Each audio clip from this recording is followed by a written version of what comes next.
বিসমিল্লাহির রহমানির রহিম। ত্রয়োদশ জাতীয় সংসদের সাধারণ নির্বাচনে নির্বাচিত মাননীয় সদস্যবৃন্দ, আসসালামু আলাইকুম। আপনাদেরকে আন্তরিক অভিনন্দন। এখন আপনাদেরকে শপথ বাক্য পাঠ করানো হবে। আপনাদেরকে অনুগ্রহ করে দাঁড়িয়ে শপথ পাঠ করার জন্য অনুরোধ করছি।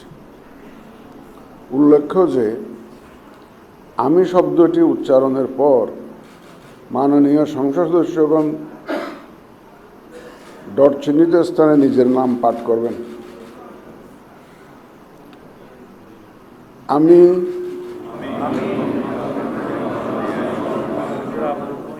সংসদ সদস্য নির্বাচিত হইয়া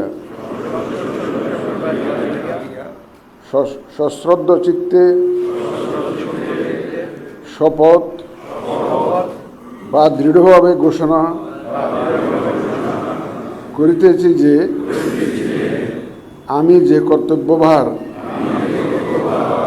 গ্রহণ করিতে যাইতেছি তাহা আইন অনুযায়ী ও বিশ্বস্ততার সহিত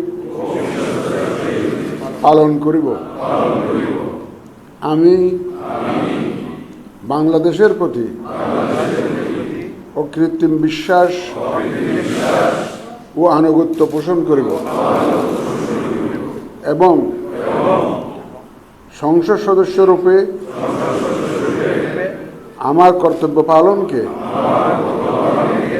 ব্যক্তিগত স্বার্থের দ্বারা প্রভাবিত হইতে দিব না। ধন্যবাদ।